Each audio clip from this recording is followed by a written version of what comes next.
ಸಿಕ್ಕಿಂನ ಪಕ್ಯೋಂಗಾ ಜಿಲ್ಲೆಯ ಸಿಲ್ಕ್ ಮಾರ್ಗದಲ್ಲಿ ಪಶ್ಚಿಮ ಬಂಗಾಳದ ಪೆನಾಂಗ್ನಿಂದ ಜುಲುಕ್ಗೆ ಈ ಸಿಬ್ಬಂದಿ ಪ್ರಯಾಣಿಸುತ್ತಿದ್ದರು.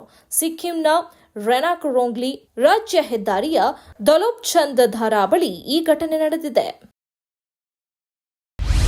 ದೆಹಲಿ ಅಬಕಾರಿ ನೀತಿ ಪ್ರಕರಣದಲ್ಲಿ ಸಿಬಿಐ ತನ್ನನ್ನು ಬಂಧಿಸುವುದನ್ನು ಪ್ರಶ್ನಿಸಿ ಮತ್ತು ದೆಹಲಿ ಮದ್ಯ ನೀತಿ ಪ್ರಕರಣದಲ್ಲಿ ಮಧ್ಯಂತರ ಜಾಮೀನು ಕೋರಿ ದೆಹಲಿ ಮುಖ್ಯಮಂತ್ರಿ ಅರವಿಂದ್ ಕೇಜ್ರಿವಾಲ್ ಸಲ್ಲಿಸಿದ್ದ ಅರ್ಜಿಗಳ ತೀರ್ಪನ್ನು ಸುಪ್ರೀಂ ಕೋರ್ಟ್ ಗುರುವಾರ ಕಾಯ್ದಿರಿಸಿದೆ.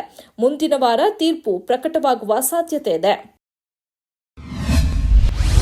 ಸೆಮಿ ಕಂಡಕ್ಟರ್ ಒಪ್ಪಂದ ಸೇರಿದಂತೆ ಸಿಂಗಾಪುರದೊಂದಿಗೆ ಹಲವಾರು ಮಹತ್ವದ ಒಪ್ಪಂದಗಳಿಗೆ ಪ್ರಧಾನಿ ನರೇಂದ್ರ ಮೋದಿ ಸಹಿ ಹಾಕಿದ್ದಾರೆ.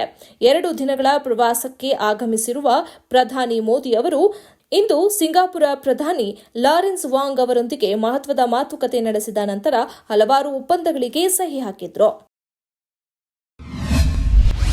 ಇತ್ತೀಚಿನ ದಿನಗಳಲ್ಲಿ ಡೀಪ್ ಫೇಕ್ ವಿಡಿಯೋ ಹಾವಳಿ ಹೆಚ್ಚುತ್ತಿದೆ. ಮನಬಂದಂತೆ ಫೋಟೋ, ವಿಡಿಯೋ ಎಡಿಟ್ ಮಾಡಿ ಅಶ್ಲೀಲವಾಗಿ ಬಿಂಬಿಸಿ ವಿಡಿಯೋ ಹರಿಬಿಟ್ಟು ವಿಕೃತಿ ಮೆರೆಯುವವರ ಸಂಖ್ಯೆ ಹೆಚ್ಚುತ್ತಿದೆ.